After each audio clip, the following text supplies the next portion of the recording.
March 218th, 1943, Bougainville Island, Solomon Islands. The Vought F4U Corsair bearing Bureau, number 02460, and assigned to Marine Fighting Squadron 124, struck the jungle canopy at nearly 200 miles per hour, its inverted gull wings shearing through tropical vegetation before the aircraft cartwheeled across a small clearing and came to rest against a stand of coconut palms. First Lieutenant Robert N. Hansen had been pursuing a Mitsubishi A6M0 at low altitude when ground fire from Japanese positions struck his oil cooler, forcing an emergency landing deep in enemy-controlled territory. Hansen survived the crash with minor injuries and would evade Japanese patrols for 3 days before Allied coast watchers extracted him by PT boat. But his aircraft, though badly damaged in the crash, retained its most valuable component largely intact.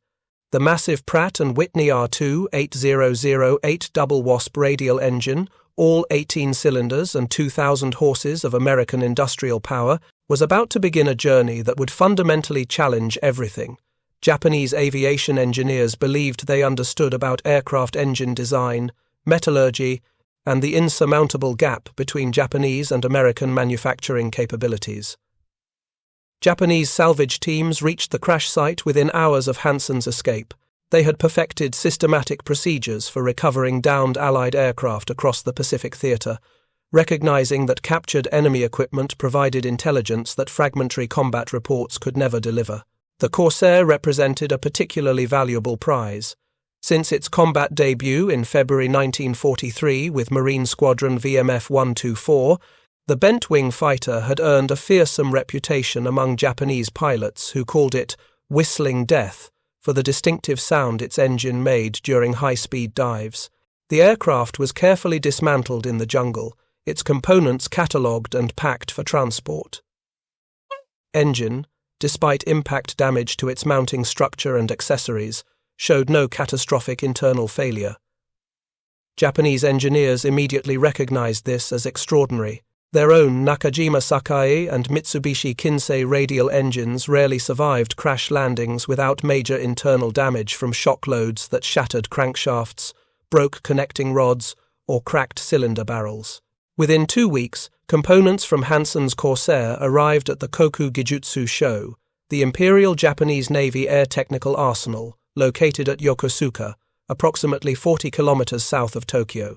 This facility served as Japan's primary center for evaluating captured Allied aircraft and developing new aviation technology.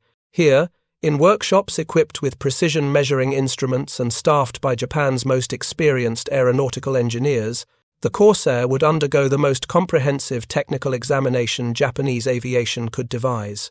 If you're enjoying this deep dive into the story, hit the subscribe button and let us know in the comments from where in the world you are watching from today. The story of how captured American fighters became instruments of revelation for Japanese aviation begins not with Hansen's forced landing in the Solomon Islands, but with Japan's desperate struggle to counter Allied air superiority that grew more overwhelming with each passing month of the Pacific War. By early 1943, Japanese aviation faced a crisis that threatened to collapse their defensive perimeter despite the considerable skill and dedication of individual pilots and the ongoing development of new aircraft designs. American fighters were appearing over Japanese-held territory with capabilities that seemed to violate the fundamental performance trade-offs Japanese engineers understood. The Corsair represented the most troubling example. Combat reports described an aircraft that combined exceptional speed exceeding 400 miles per hour with climb rates that allowed it to overtake Japanese fighters from disadvantageous positions, powered by an engine that produced reliable power outputs. Japanese industry had never achieved in operational service. Intelligence reports from combat pilots provided accounts of Corsair capabilities, but these reports often seemed exaggerated or reflected the confusion of combat rather than systematic, controlled analysis. Japanese aviation authorities needed more than scattered combat observations. They required hands-on examination of actual American hardware, detailed measurements of component specifications, and comprehensive testing to understand precisely how American engineers had achieved such performance and whether Japanese industry possessed the capability to replicate it. The Koku Gijutsu Show at Yokosuka had been evaluating captured Allied aircraft since the war's opening months. Early captures included American P-40 Warhawks and P-39 Airacobras, British Hurricanes and Spitfires, and various other types recovered from crash sites across the expanding Japanese perimeter. Each captured aircraft provided valuable intelligence about Allied capabilities, manufacturing techniques, and design philosophies that differed markedly from Japanese approaches. But the Corsair represented something unprecedented in Japanese experience. This was not merely an adequate fighter produced in large numbers through mass production techniques. This was a sophisticated, purpose-designed naval fighter that achieved performance levels Japanese engineers had believed impossible, given the design constraints of carrier-based operations. The aircraft combined massive engine power with robust structural design and advanced aerodynamics in ways that challenged fundamental assumptions about what could be achieved within weight and size limitations. The initial examination of Hansen's Corsair began with careful documentation of every component. Engineers photographed the wreckage from multiple angles, measured structural dimensions with precision instruments, and analyzed construction techniques that seemed remarkably straightforward compared to Japanese methods. The inverted gull wing design immediately attracted attention. This distinctive configuration, with the wing root positioned high on the fuselage and angling sharply downward before leveling out, served multiple purposes that Japanese engineers recognized as elegant solutions to complex design problems. The inverted gull wing allowed the main landing gear to be relatively short, while still providing adequate propeller ground clearance for the enormous 13-foot 4-inch diameter Hamilton Standard propeller.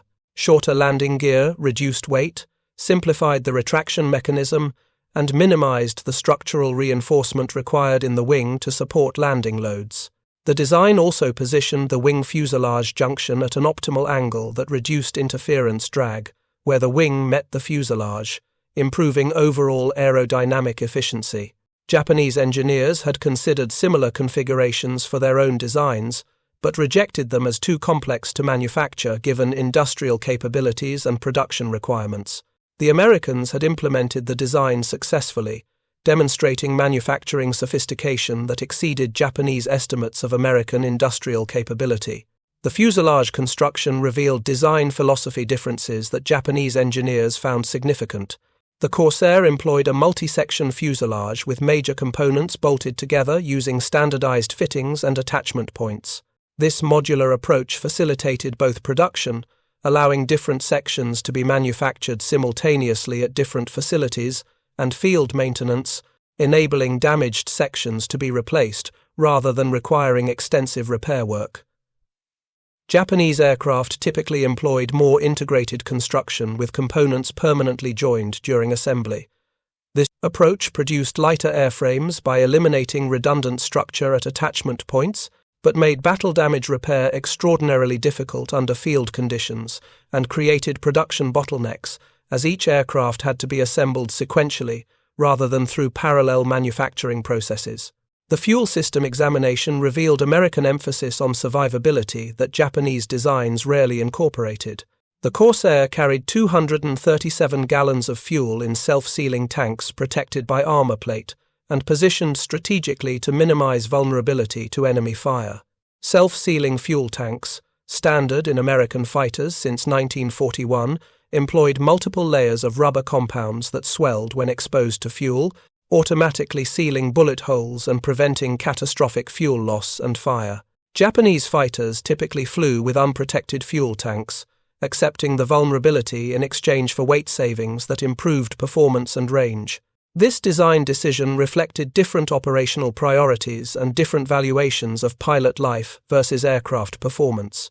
American doctrine emphasized pilot survival, recognizing that experienced pilots represented irreplaceable assets whose loss degraded combat effectiveness far more than aircraft losses. Japanese doctrine accepted higher pilot casualties as unavoidable costs of achieving mission objectives. But the true revelation awaited when Japanese engineers began their systematic examination of the Pratt and Whitney R2-8008 double Wasp engine.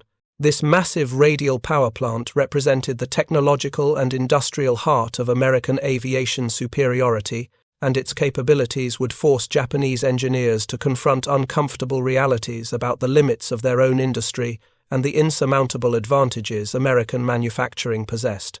The R-2800 double Wasp displaced 2,804 cubic inches across 18 cylinders, arranged in 2 rows of 9 cylinders each. The engine produced 2,000 horsepower at takeoff power settings and maintained 1,650 horsepower at 13,500 feet, using its single-stage 2-speed supercharger.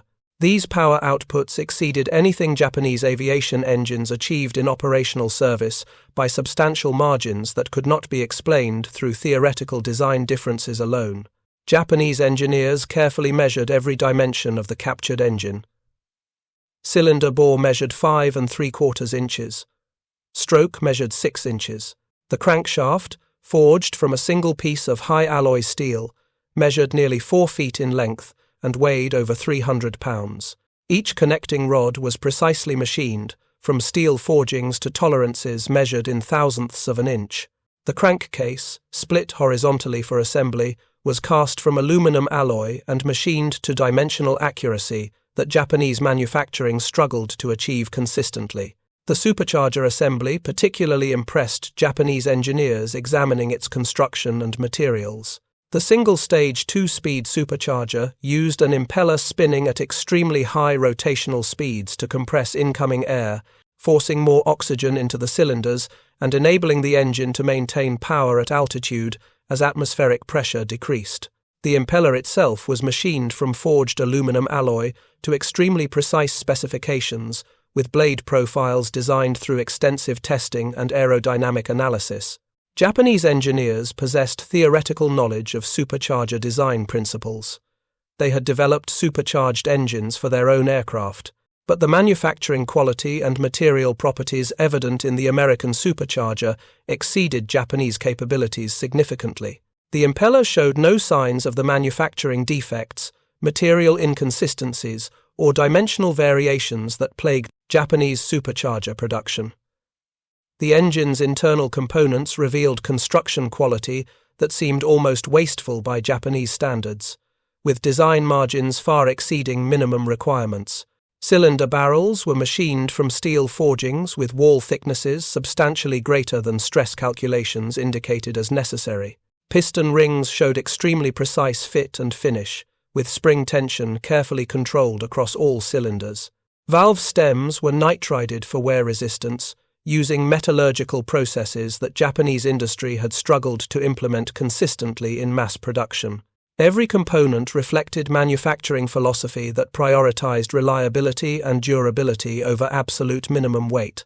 American engineers had designed this engine to produce tremendous power reliably under the most demanding combat conditions, while accepting somewhat higher weight compared to theoretical minimum specifications. Japanese engines typically pushed design limits to absolute minimums in pursuit of weight reduction, accepting reduced reliability and shorter service life as necessary trade-offs for performance. The captured engine's condition after its crash landing particularly troubled Japanese engineers. Despite violent impact forces that had torn the engine from its mounts, bent the propeller, and damaged accessories, internal examination revealed no catastrophic mechanical failure. The crankshaft remained straight within measurable tolerances. Connecting rods showed no cracks or permanent deformation. Cylinder barrels retained proper dimensions. Piston rings remained functional. The engine could potentially be restored to operational condition with replacement of damaged external components and accessories. This durability exceeded Japanese experience dramatically. Nakajima Sakaya engines that powered the A6M0 rarely survived crash landings without major internal damage, requiring complete rebuild or replacement. The Sakaya's lighter construction and tighter design, margins that enabled its impressive power-to-weight ratio, made it far more vulnerable to shock loads and impact forces that the robustly built American engine absorbed without catastrophic failure. Japanese metallurgists analyzed material samples taken from various engine components using the most sophisticated analytical techniques available. They measured hardness, tensile strength, and ductility. They examined microstructure under microscopes to understand grain structure and heat treatment effects. They performed chemical analysis to determine alloy composition. Every test confirmed that American materials exceeded Japanese equivalents in quality and consistency. The aluminum alloys used throughout the engine showed remarkable uniformity in properties with minimal variation between different castings and forgings. Japanese aluminum alloys, produced from limited domestic bauxite resources supplemented by imports that became increasingly difficult as Allied submarines interdicted shipping, suffered from inconsistent quality with significant variation in properties between different production batches. The steel alloys used for highly stressed components like the crankshaft, connecting rods, and cylinder barrels contained alloying elements including nickel, chromium, and molybdenum that improved strength, toughness, and resistance to fatigue failure. Japan faced severe shortages of these critical alloying elements, particularly nickel, which had to be imported from distant sources, increasingly cut off by Allied naval interdiction. Japanese steels often substituted less effective alloying elements or reduced alloy content below optimal levels, accepting degraded material properties as unavoidable consequences of resource constraints. The examination revealed American access to strategic materials and industrial processes that Japan fundamentally lacked, regardless of engineering knowledge or technical expertise. Building a high-performance aircraft engine required not just design knowledge, which Japanese engineers possessed, but also consistent access to high-quality materials produced through sophisticated metallurgical processes, precision manufacturing equipment capable of holding tight tolerances across large production volumes, and quality control systems that ensured consistent results. Spring 1943 brought expanded testing as engineers attempted to restore the captured R-2800 to running condition. They fabricated replacement parts for damaged components using Japanese manufacturing facilities and materials. They rebuilt accessories, including the carburetor, magnetos, and fuel pump, using a combination of salvaged American parts and Japanese manufactured replacements, where originals were too damaged to repair.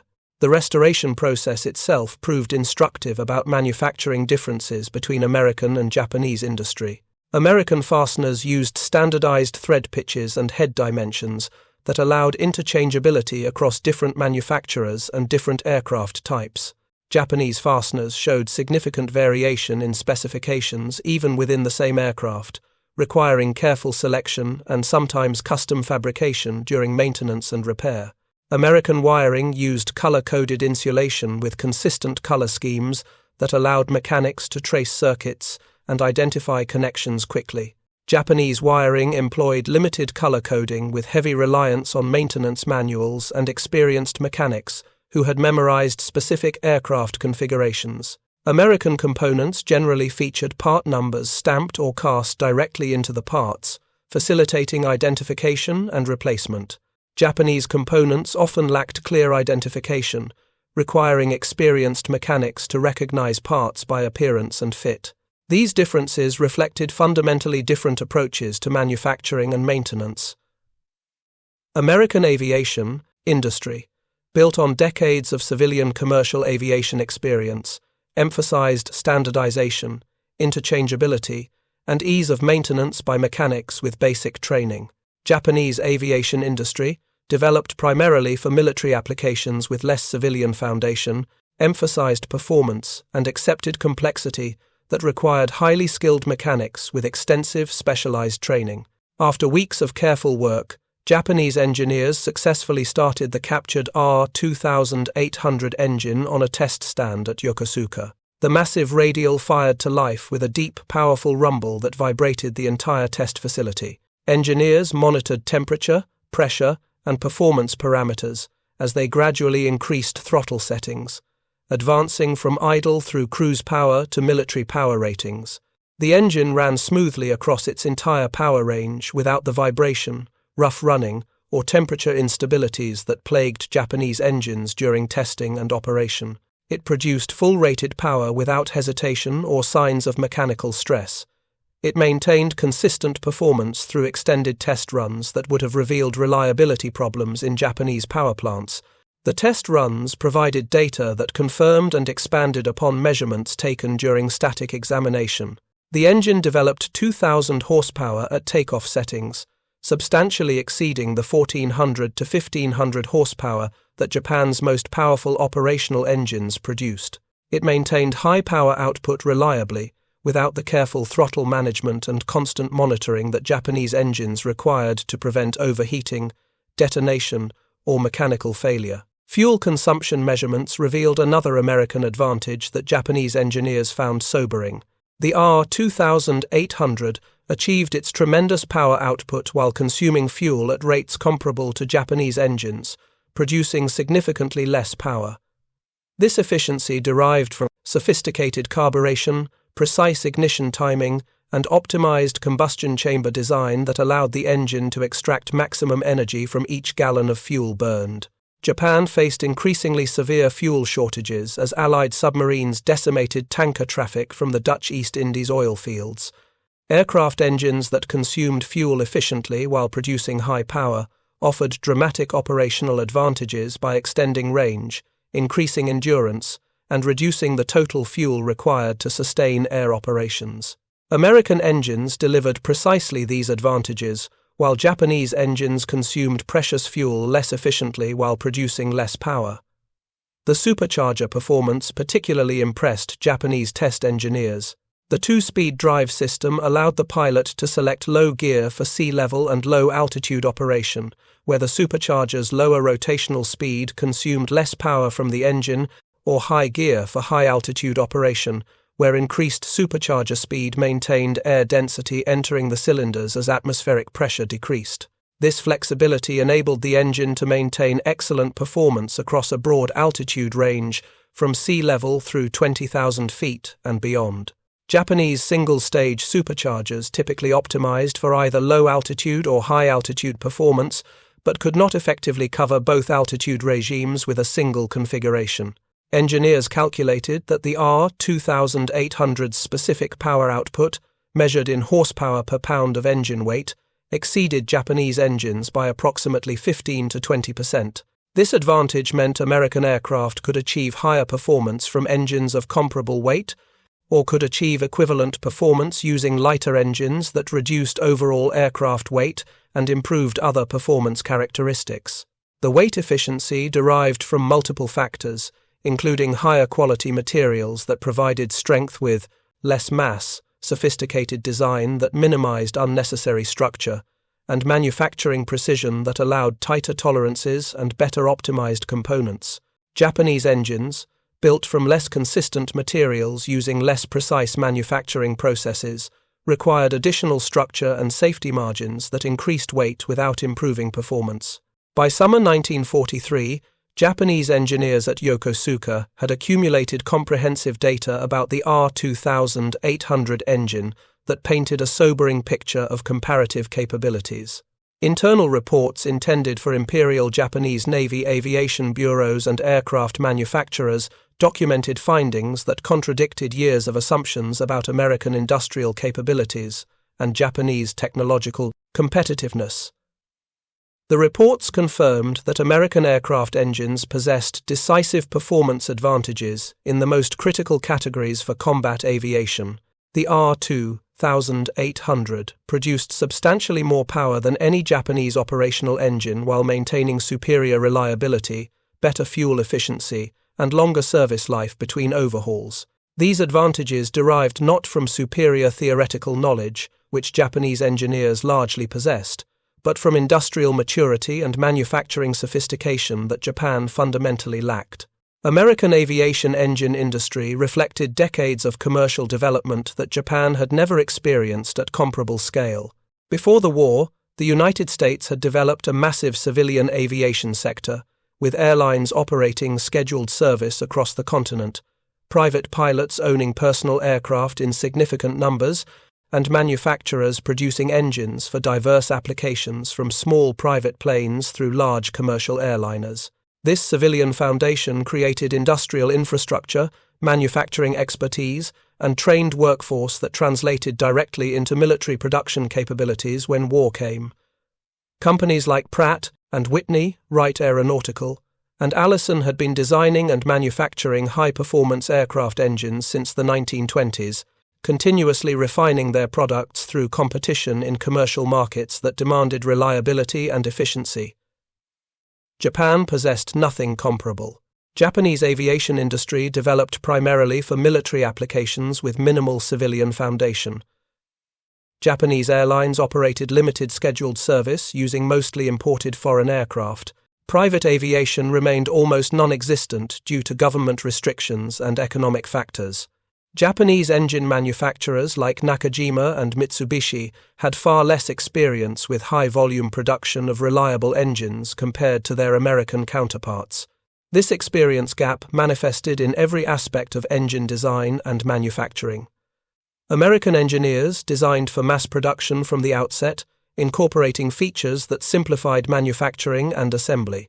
Japanese engineers designed for performance with manufacturing considerations as secondary factors, creating engines that were difficult to produce consistently even under optimal conditions.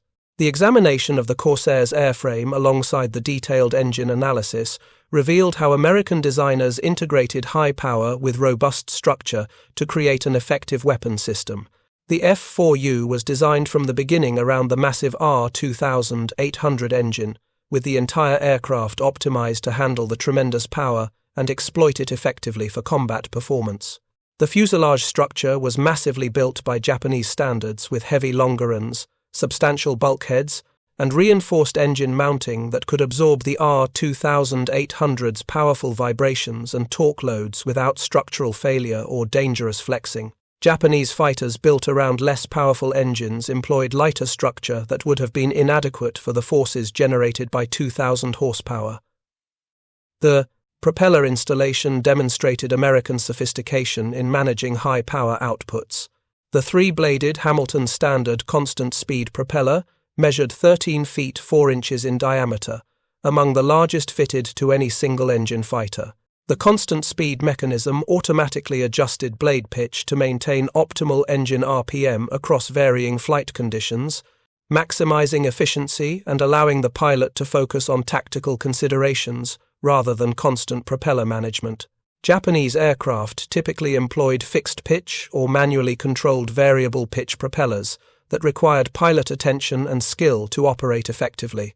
Automatic constant-speed propellers represented sophisticated technology that Japanese industry had attempted to develop but never successfully implemented in widespread operational service. The captured Corsair demonstrated that Americans routinely equipped their fighters with systems Japanese designers considered advanced technology. The hydraulic system controlling landing gear retraction, wing fold mechanism for carrier storage, and various other functions impressed Japanese engineers with its sophistication and reliability. The system employed multiple hydraulic pumps for redundancy, ensuring that critical functions remained operational even if one pump failed. Hydraulic lines were carefully routed through protected areas and included armor protection around vulnerable sections. Japanese aircraft hydraulic systems, when employed at all, typically featured minimal redundancy and limited protection. Many Japanese fighters still used mechanical or manual systems for landing gear and flaps to save weight and reduce complexity, accepting increased pilot workload and reduced functionality as trade-offs for lighter construction. The cockpit layout revealed American emphasis on pilot efficiency and reduced workload that Japanese designs rarely incorporated. Instruments were logically grouped by function, with flight instruments directly in front of the pilot, engine instruments positioned to the right, and secondary systems arrayed along the sides. The layout followed human factors principles that reduced the time required to locate and read specific instruments during high workload combat situations. The gun sight installation demonstrated American integration of advanced technology for combat effectiveness. The Corsair employed a reflector gun sight that projected an illuminated reticle onto a combining glass positioned in the pilot's line of sight. This allowed the pilot to aim while keeping his head up and eyes focused on the target, rather than looking down at mechanical sights, significantly improving situational awareness during combat maneuvering. More advanced Corsair variants would later receive radar-ranging gun sights that automatically computed the correct aiming point based on target range measured by radar, dramatically improving gunnery accuracy. Japanese fighters continued employing simple optical sights throughout most of the war, with radar-ranging gun sights never progressing beyond experimental stages due to industrial limitations and resource constraints. The armament installation reflected American emphasis on overwhelming firepower. The F4U carried 6 Browning M250 caliber machine guns, 3 mounted in each outer wing panel with 400 rounds per gun. This represented total firepower of 2,400 rounds of half-inch armor-piercing incendiary ammunition, capable of destroying enemy aircraft with short bursts and damaging or destroying ground targets during strafing attacks. Japanese fighters typically carried 2 20mm cannon and 2 rifle-caliber machine guns, providing less total ammunition capacity and often suffering from ammunition feed reliability problems that caused guns to jam during combat maneuvering.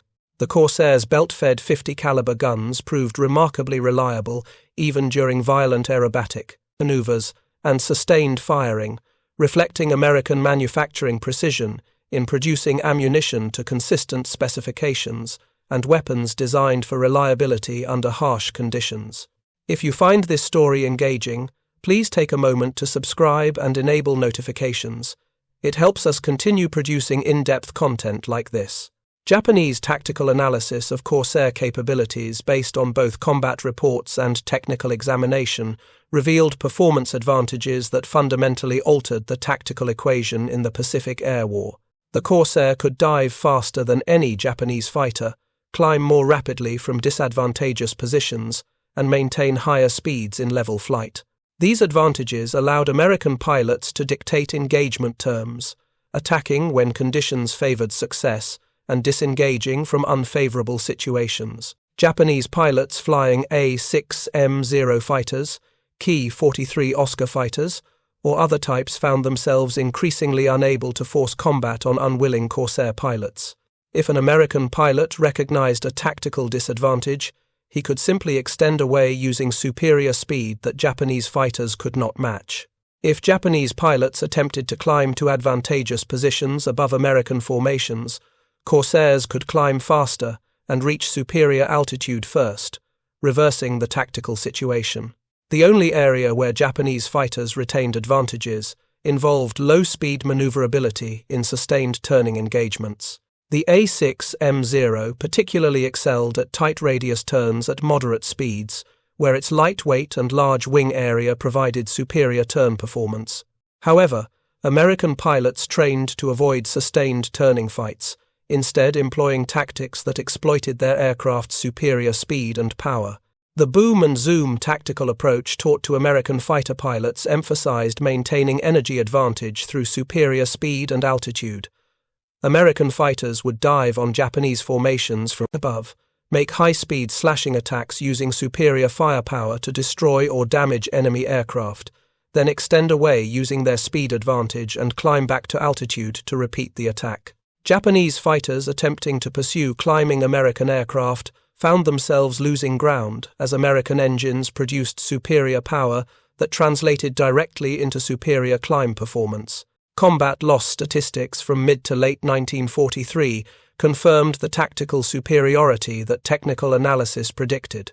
Marine Corsair squadrons achieved kill ratios exceeding 10-1 against Japanese aircraft, with some units reporting ratios approaching 20-1 during favorable engagements.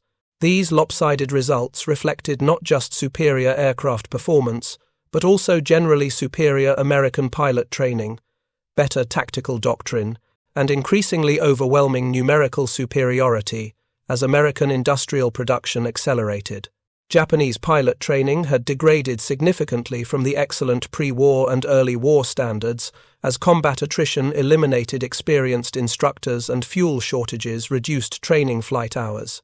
By mid-1943, Japanese naval aviators entered combat with perhaps 150 to 200 hours of total flight time compared to the 300 to 400 hours American naval aviators typically accumulated before reaching operational squadrons.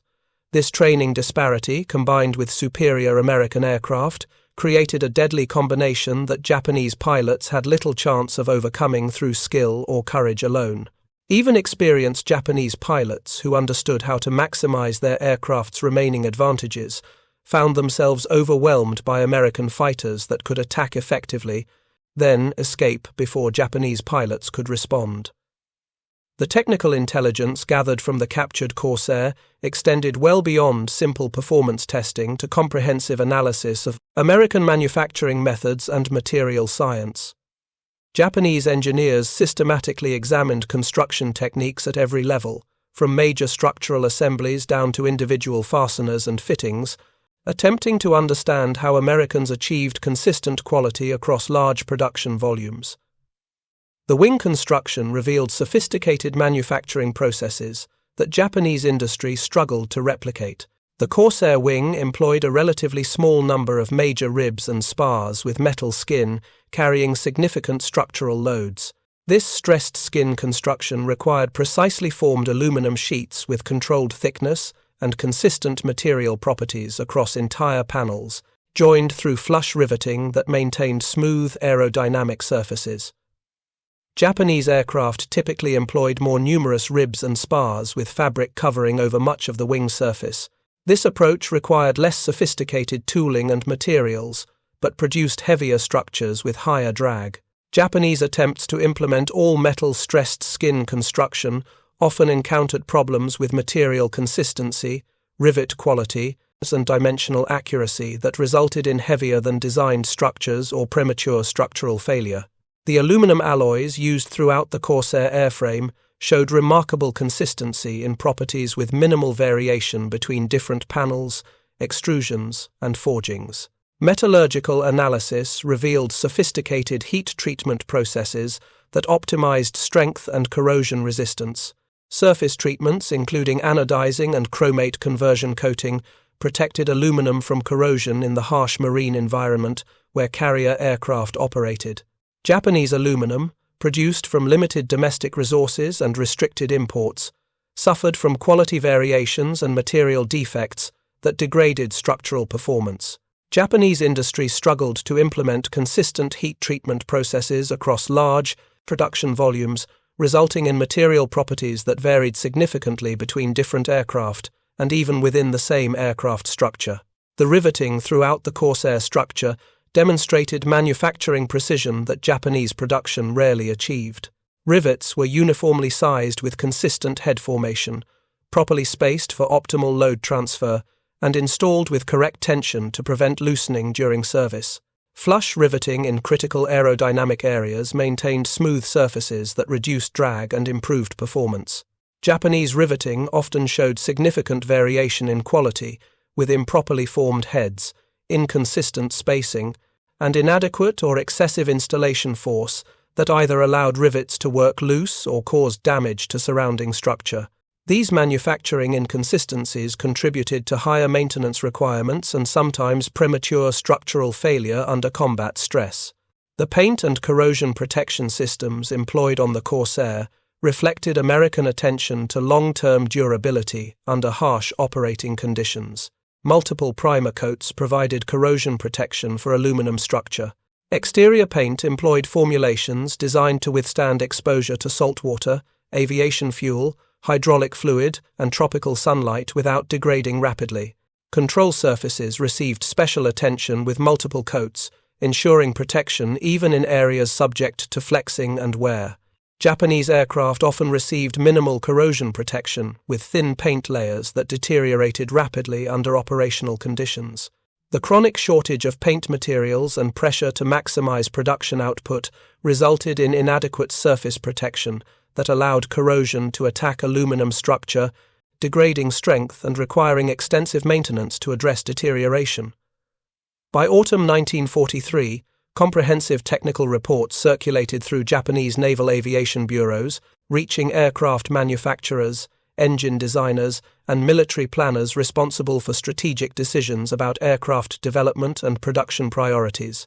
These documents provided systematic analysis of American capabilities compared directly with Japanese equivalents under controlled conditions. The reports made uncomfortable reading for Japanese officials, who had believed or hoped that Japanese technology remained competitive with American developments, despite growing evidence from combat operations. The captured Corsair analysis demonstrated conclusively that American aviation technology exceeded Japanese capabilities in most critical performance categories, particularly in the engine power and reliability that determined combat effectiveness. Japanese responses to these revelations followed predictable patterns shaped by institutional culture, resource limitations, and the deteriorating strategic situation. Some officials dismissed the findings, arguing that American advantages reflected only industrial capacity rather than engineering sophistication, and that Japanese aircraft remained superior in areas that truly mattered for combat. This wishful thinking ignored the reality that superior American power enabled tactical flexibility that overwhelmed Japanese advantages in other areas. Other officials acknowledged American superiority, but argued that Japanese forces could compensate through superior pilot skill, tactical innovation, and willingness to accept casualties that Americans would find unacceptable. This perspective held some validity early in the war, when Japanese pilots did possess superior training and experience, but became increasingly divorced from reality as American training improved and Japanese training degraded through attrition and resource shortages. More realistic officials recognized that Japanese aviation faced insurmountable disadvantages in engine technology and manufacturing capability that could not be overcome through tactics or courage. They advocated for dramatic changes in aircraft design, philosophy, industrial organization, and resource allocation to address fundamental weaknesses. However, implementing such changes while simultaneously fighting a losing war across an enormous theater proved impossible, given Japan's limited industrial capacity and growing resource shortages. Japanese aircraft manufacturers attempted to develop engines that could match or approach American power outputs through several development programs initiated during 1943 and 1944.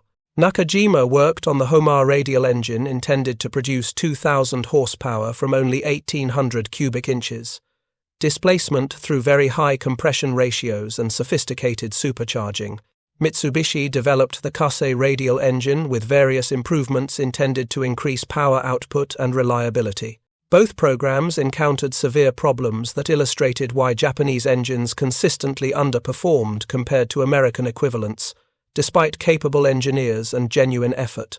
The Nakajima Homare engine that powered the Nakajima Ki-84 Frankfighter and other late-war types produced impressive power on test stands, but suffered from chronic overheating problems, valve failures, and bearing failures during operational service. The engine pushed Japanese materials and manufacturing capabilities beyond sustainable limits, in pursuit of theoretical performance that could not be maintained reliably under field conditions. The high compression ratios required to achieve target power outputs demanded high-octane aviation fuel that Japan increasingly could not provide as Allied submarines interdicted shipping from oil refineries. Japanese fuel quality degraded throughout the war, as refining capacity was damaged by bombing and as crude oil sources were progressively cut off. Lower-octane fuel caused detonation and premature ignition that destroyed engines designed for higher-quality fuel specifications. The tight tolerances specified for Homar internal components to minimize friction losses and maximize efficiency proved impossible to maintain consistently across large production volumes, given Japanese manufacturing capabilities. Engines that performed adequately, when carefully assembled by skilled technicians using selected components, often failed rapidly when assembled in production facilities using standard manufacturing techniques and quality control processes. Japanese industry lacked the sophisticated machine tools, precision measuring instruments, and quality control systems that American factories employed routinely. American manufacturers like Pratt and Whitney installed automated inspection equipment that measured critical dimensions on every component produced, automatically rejecting parts outside specification limits before assembly. Japanese manufacturers relied heavily on manual inspection by workers whose training and attention varied significantly, resulting in defective components reaching final assembly and causing premature failures. The Mitsubishi Kasei engine development program encountered similar problems across different specific manifestations. Attempts to increase power output through higher compression ratios encountered detonation problems. Efforts to improve cooling through modified cylinder head designs met manufacturing difficulties that prevented consistent implementation. Supercharger development aimed at better high-altitude performance struggled with material limitations that caused impeller blade failures at high rotational speeds. Every Japanese engine development program confronted the same fundamental constraint. Japanese industry lacked the material quality, manufacturing precision, and quality control sophistication that American industry possessed and applied routinely to aircraft engine production. No amount of engineering cleverness or theoretical knowledge could overcome these industrial limitations, given the resources available and the deteriorating strategic situation. Japanese engineers understood these limitations clearly through their detailed examination of captured American engines and components. They wrote frank assessments in technical reports documenting the specific areas where Japanese capabilities fell short and the magnitude of the gaps that needed closing. But understanding problems and solving them under wartime conditions with limited resources against opponents with overwhelming industrial advantages proved impossible. The broader strategic implications of American aviation superiority, enabled by superior engine technology, extended well beyond individual aircraft performance to fundamentally shape the entire Pacific War's trajectory. American control of the air allowed unrestricted movement of ships and ground forces, devastating bombing of Japanese facilities and shipping, and interdiction of Japanese supply lines that slowly strangled their war effort. Japanese forces found themselves unable to adequately defend their far-flung island garrisons, as American aircraft established air superiority that prevented reinforcement and resupply. Island after island fell to American amphibious assaults, supported by overwhelming air power that Japanese forces could not contest effectively. The pattern repeated across the Central and Southwest Pacific as American forces advanced steadily toward the Japanese home islands. The kamikaze tactics adopted by Japan during 1944 reflected desperate recognition that conventional aerial combat had become futile against superior American aircraft, better trained American pilots, and overwhelming American numerical superiority. Special attack tactics that deliberately sacrificed pilots and aircraft to damage American ships represented acknowledgement that Japanese aviation could no longer compete effectively through normal combat methods. Even kamikaze attacks achieved limited success against American defenses that combined superior radar detection, massed anti-aircraft fire, and fighter patrols flying aircraft like the Corsair that could intercept attackers before they reached targets. The few kamikazes that penetrated these layered defenses often hit targets of limited strategic value, while the loss of pilots and aircraft accelerated the collapse of Japanese air power. The industrial production comparison between American and Japanese aviation became increasingly lopsided as the war progressed. Vought produced 4,631 F4U Corsairs between June 1942 and August 1945, with production rates accelerating steadily through the war. Goodyear built an additional 4,114 FG series Corsairs under license, and Brewster produced 735 F3A Corsairs before that company's production contract was cancelled due to quality problems. Total Corsair production exceeded 12,600 aircraft by war's end, more than Japan's total production of all fighter types combined during the entire war. Moreover, American industry simultaneously produced thousands of F-6F Hellcats, P-38 Lightnings, P-47 Thunderbolts, P-51 Mustangs, and numerous other types, while also building tens of thousands of bombers, transport aircraft, and training planes. Japan produced approximately 28,000 fighters of all types during the entire war, a figure that included everything from modern fighters like the Ki-84 Frank through obsolete types pressed into training and kamikaze roles. This production total, roughly equivalent to 2 years of American fighter production from multiple types, had to equip Japanese forces across an enormous theater while simultaneously replacing combat losses and training losses that mounted steadily through the war. Thank you for watching. For more detailed historical breakdowns, check out the other videos on your screen now, and don't forget to subscribe.